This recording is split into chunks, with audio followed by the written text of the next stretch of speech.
പത്തരമാറ്റ് സീരിയലിൻ്റെ latest episode review ആണ് പറയുന്നത്. അങ്ങനെ നവ്യ എല്ലാ സത്യങ്ങളും തിരിച്ചറിയുന്നുണ്ട്.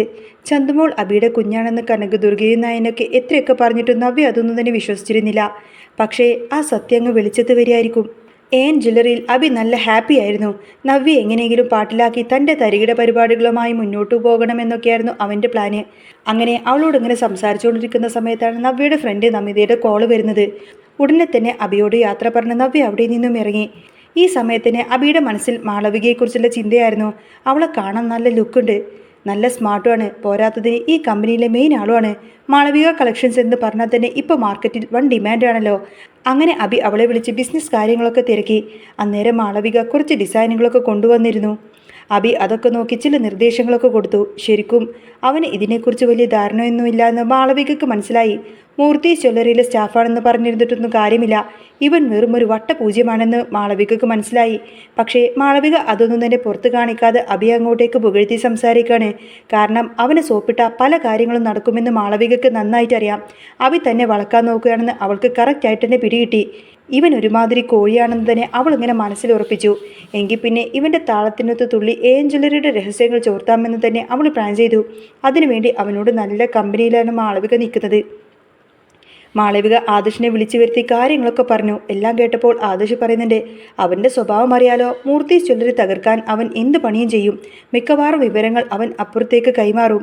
അത് കേട്ടപ്പോൾ മാളവിക പറഞ്ഞത് തനിക്കതിലൊന്നും പേടിയില്ല എന്നാണ്. അവനെ പാട്ടിലാക്കി ഇനി വിവരങ്ങളൊക്കെ താൻ ചോർത്തുമെന്നും അവൾ ഉറപ്പ് നൽകി. ഇപ്പോൾ അബി തൻ്റെ വാക്ക് കേൾക്കുമെന്ന കോൺഫിഡൻസിലായിരുന്നു അവൾ പറയുന്നത്.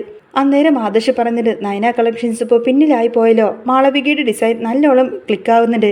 മാളവിക പറഞ്ഞത് ഈ ജ്വല്ലറിക്കാരുടെ കള്ളക്കളി അധിക കാലമൊന്നും നടക്കില്ലെന്നാണ്. ഇപ്പോൾ അവർക്ക് കുറച്ച് ലാഭം കിട്ടുന്നുണ്ടാവും. പക്ഷേ സത്യാവസ്ഥ പുറത്തു വന്ന ആദർശ് സാറിന് കാര്യങ്ങളൊക്കെ എളുപ്പമാവുമെന്നും അവൾ ഓർമ്മിപ്പിച്ചു. ആദർശ് പറയുന്നുണ്ട്, ഈ വിഷുവിന് സെയിൽ കുറഞ്ഞത് താൻ പ്രതീക്ഷിച്ചിരുന്നു. അനിയാണ് ഇപ്പോഴുള്ള MD. അവൻ പറ്റുന്നത് പോലെയൊക്കെ നോക്കുന്നുണ്ട്, പക്ഷേ അതൊന്നും പോരാ. അപ്പം മാളവിക ഉറപ്പ് കൊടുക്കുന്നുണ്ട് സാറിനുടനെ തന്നെ അനന്തപുരിയിലെ ആ പഴയ സീറ്റിൽ തന്നെ തിരിച്ചെത്താമെന്ന്. പക്ഷേ ആദർശിന് ആ കസേരയേക്കാൾ വലുത് മുത്തശ്ശിന് മുന്നിൽ സത്യം തെളിയണമെന്നാണ്. ശത്രുക്കൾ ആരായാലും അവരെ പുറത്തു കൊണ്ടുവരിക തന്നെ ചെയ്യും. മറുഭാഗത്ത് മുത്തശ്ശനും മുത്തശ്ശിയും ഭയങ്കര സങ്കടത്തിലാണ്. ഇത്തവണ ബിസിനസ്സിൽ വലിയൊരു താഴ്ചയുണ്ടായി. ഇത്രയും കാലം ടോപ്പിൽ വന്നവരാണല്ലോ ജ്വല്ലറിക്കാർ വല്ലാത്തൊരു കുതിപ്പാണ് നടത്തിയിരിക്കുന്നത്.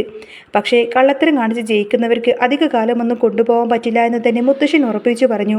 തങ്ങൾ നേരായ വഴിക്കാണ് നടന്നത്. ഇതിനിടയിൽ അബി കാണിച്ച തരികളാണ് തങ്ങളെ വലിച്ചത്. അവൻ അപ്പുറത്തേക്ക് പോയത് തന്നെ തങ്ങളെ തകർക്കാൻ വേണ്ടിയിട്ടാണല്ലോ. ജലജയുടെ മോനായതുകൊണ്ട് തന്നെ അവൻ്റെ പ്രകൃതം ഇങ്ങനെയൊക്കെ ആയതിൽ അത്ഭുതപ്പെടാനൊന്നുമില്ല. ഇനി അവൻ എപ്പോഴാണ് അനന്തപുരിയെ ഒറ്റിക്കൊടുക്കുന്നതെന്ന് മാത്രം നോക്കിയാൽ മതിയെന്ന് മുത്തശ്ശൻ പറഞ്ഞു. പക്ഷേ വല്ല കുഴപ്പം അവൻ ഉണ്ടാക്കിക്കഴിഞ്ഞാൽ അനന്തമൂർത്തി വെറുതെ ഇരിക്കില്ല. അവനെ വീട്ടിൽ നിന്നും ഇറക്കി വിടുമെന്നു തന്നെ അദ്ദേഹം ഉറപ്പിച്ചു പറഞ്ഞു. ഈ സമയത്താണ് നവ്യ നമിതയെ കാണാൻ പോകുന്നത്. നേരത്തെ ഡേവിഡ് പറഞ്ഞത് ചന്തുമോൾ അബിയുടെ കുഞ്ഞല്ല എന്നാണ്.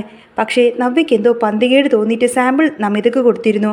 അമ്മായിയമ്മയും അബിയൊക്കെ വലിയ ഭക്തരായി ചമഞ്ഞു നിൽക്കുവല്ലേ.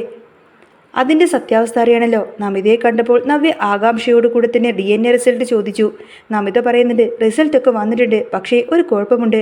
നവ്യ പേടിച്ചെങ്കിലും പറഞ്ഞോളാൻ പറഞ്ഞു. അപ്പോഴാണ് ആ ഞെട്ടിക്കുന്ന സത്യം നമിത പറയുന്നത്. ചന്തുമോൾ ആദർശിൻ്റേതല്ല, അബിയുടെ തന്നെ കുഞ്ഞാണെന്ന്. നവ്യക്കപ്പോൾ താൻ നിൽക്കുന്ന മണ്ണങ്ങ് ഒലിച്ചു പോകുന്നത് പോലെ തോന്നി. തൻ്റെ അമ്മയും നയനേച്ചിയൊക്കെ പറഞ്ഞ് 100% സത്യമായിരുന്നു. ജ്വല്ലറിയുടെ MD തന്നെ ചതിക്കുമായിരുന്നു എന്ന് അവൾക്ക് മനസ്സിലായി. അബിയെ രക്ഷിക്കാൻ വേണ്ടിയിട്ട് അയാൾ കള്ളം പറഞ്ഞതാണ്. സത്യം പറഞ്ഞ നവ്യക്ക് ദേഷ്യം കൊണ്ട് ഭ്രാന്ത് പിടിക്കുന്ന അവസ്ഥയിലായി. നമിത പറഞ്ഞു, നീ എടുത്തു ചാടിയിട്ടൊന്നും ചെയ്യരുത് നവ്യേ.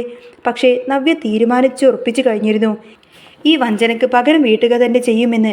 ആരും അറിയാതെ തൻ്റെ സ്റ്റൈലിൽ അവൾ പ്രതികാരം ചെയ്യും. അബിയെ ആ വീട്ടിൽ നിന്നും പടിയടച്ച് പിണ്ടം വെക്കണം. അതിനുവേണ്ടി മാത്രമായിരിക്കും ഇനി തൻ്റെ ജീവിതം എന്ന് തന്നെ നവ്യ മനസ്സിലിങ്ങനെ ഉറപ്പിച്ചു പറഞ്ഞു. നവ്യ വഞ്ചിക്കപ്പെട്ടു എന്ന കാര്യം നവ്യക്കന്ന് മനസ്സിലായി. നവ്യയുടെ കണ്ണ് അന്ന് നിറഞ്ഞത് സങ്കടം കൊണ്ടായിരുന്നില്ല, ഉള്ളിൽ ആളിക്കത്തുന്ന പ്രതികാരത്തിൻ്റെ കനൽ കൊണ്ടായിരുന്നു. നമിത തന്ന ആ ഒരു റിപ്പോർട്ട് മുറുകെ പിടിച്ചുകൊണ്ട് തന്നെ അവൾ നേരെ പോയത് ആദർശിൻ്റെ അടുത്തേക്കല്ല, മറിച്ച് തൻ്റെ ജീവിതം തകർത്ത അബിയുടെ മുഖത്ത് നോക്കിയിട്ട് ചിരിക്കാൻ വേണ്ടിയിട്ടായിരുന്നു. പക്ഷേ അതൊരു സാധാരണ ചിരിയായിരുന്നില്ല. ജ്വല്ലറിയിൽ ചെന്ന് അബിയെ കണ്ടപ്പോൾ ഒന്നുമായില്ല എന്ന മട്ടിൽ അവൾ സ്നേഹം അഭിനയിച്ചു. അബിയേട്ടാ, നമുക്കെന്ത് പുറത്തുനിന്ന് ഡിന്നർ കഴിച്ചാലോ എന്ന അവളുടെ ആ ഒരു ചോദ്യത്തിൽ ഒളിഞ്ഞിരുന്ന ചതി പാവം അബി തിരിച്ചറിഞ്ഞിരുന്നില്ല. ഇതേ സമയം ആദർശും മാളവികയും തൻ്റെ കരുക്കൾ നീക്കുന്നുണ്ടായിരുന്നു. ജ്വല്ലറിയുടെ സ്റ്റോക്കിൽ വലിയൊരു ക്രമക്കേട് നടന്നിട്ടുണ്ട് എന്നും അഭി അറിയാതെ അവനെ കൊണ്ട് ചില രേഖകളൊക്കെ ഒപ്പിടുവിച്ച് മാളവിക അവനെ കൊടുക്കാൻ ഒരുങ്ങിയതൊക്കെ ആദർശ് മനസ്സിലാക്കി. അനന്തപുരിയുടെ പഴയ പ്രതാപം തിരിച്ചു പിടിക്കാൻ വേണ്ടിയിട്ട് ഇതൊരു സുവർണാവസരമായിരുന്നു. മുത്തശ്ശൻ പറഞ്ഞതുപോലെ തന്നെ പുകഞ്ഞ കുള്ളി പുറത്താക്കാൻ അധിക സമയമൊന്നും തന്നെ വേണ്ടി വന്നില്ല. അന്ന് രാത്രി നവ്യ ഒരു വലിയൊരു വിരുന്നൊരുക്കി. അഭിയെയും ജലജയെയും സന്തോഷിപ്പിക്കാൻ എന്ന വ്യാജേന അവൾ എല്ലാവരെയും അങ്ങോട്ടേക്ക് വിളിച്ചുകൂട്ടി. വിരുന്നിനിടയിൽ അഭി വളരെ വീരവാദം മുഴക്കി സംസാരിക്കുമ്പോഴാണ് നവ്യ ആ ഒരു വലിയ ബോംബങ്ങ് പൊട്ടിക്കുന്നത്. DNA ടെസ്റ്റ് റിസൾട്ടിൻ്റെ കോപ്പികൾ ഓരോന്നോരോന്നായി അവൾ മേശപ്പുറത്തങ്ങ് നിരത്തി. ജലജയുടെ മുഖം വിളറി വെളുത്തു. ഇതാണ് അഭിയേട്ടൻ ഇത്ര കാലം ഒളിപ്പിച്ചു വെച്ച ആ ഒരു സത്യം. നവ്യയുടെ ശബ്ദം ആ മുറിയിലങ്ങ് മുഴങ്ങി. ചന്തുമോൾ തൻ്റെ ചോരയാണെന്ന് ഉറപ്പായതോടുകൂടി തന്നെ അഭിക്ക് മറുപടിയൊന്നും തന്നെ പറയാനില്ലായിരുന്നു. ആ നിമിഷം തന്നെ ആദർശും പോലീസുമായി അങ്ങോട്ടേക്ക് വന്നു. ജ്വല്ലറിയിലെ സാമ്പത്തിക തട്ടിപ്പും സ്വർണ്ണക്കടത്തും അഭിക്ക് പങ്കുണ്ടെന്ന തെളിവുകളെല്ലാം തന്നെ മാളവിക നേരത്തെ തന്നെ പോലീസിന് കൈമാറിയിരുന്നു. സ്വന്തം കുടുംബത്തെയും ഭാര്യയും വഞ്ചിച്ച് അഭിക്ക് കൈവിലങ്ങ് വീഴുമ്പോൾ നവ്യയുടെ മുഖത്ത് ഒരു തരം ശാന്തത മാത്രമായിരുന്നു. ദിവസങ്ങൾക്ക് ശേഷം അങ്ങനെ അനന്തപുരിയുടെ MD കസേരയിൽ ആദർശ് തിരിച്ചെത്തി. ആദർശ് തെറ്റുകാരനല്ല, ആദർശ് നിരപരാധിയാണെന്ന സത്യം മുത്തശ്ശിന് മുന്നിൽ ആദർശ് തെളിയിച്ചിരിക്കുന്നു. എന്നാൽ മുത്തശ്ശിയും നയനയുമായിട്ടുള്ള ആ ഒരു രഹസ്യ സംഭാഷണമെല്ലാം തന്നെ പുറത്താവുന്നതോടുകൂടെ തന്നെ ആദർശൻ അങ്ങ് വല്ലാതാവും. ആദർശ് എല്ലാവർക്കും മുന്നിൽ എന്നും തലയുയർത്തി പിടിച്ച് നിൽക്കാൻ മാത്രമാണ് മുത്തശ്ശൻ ആഗ്രഹിച്ചത്.